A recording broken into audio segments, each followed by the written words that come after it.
All right, guys. So if you go out to your car and it does not start, the very first thing you should do is check your battery, okay?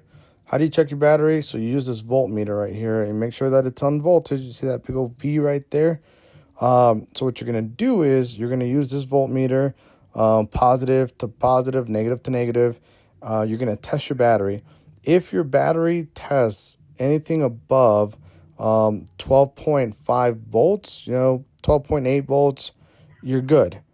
That means it's not your battery, okay? If it tests anything under 12 volts, you might want to start with jump starting your vehicle or replacing your battery to get your vehicle started. Okay, if you like this video, please hit the like and subscribe button.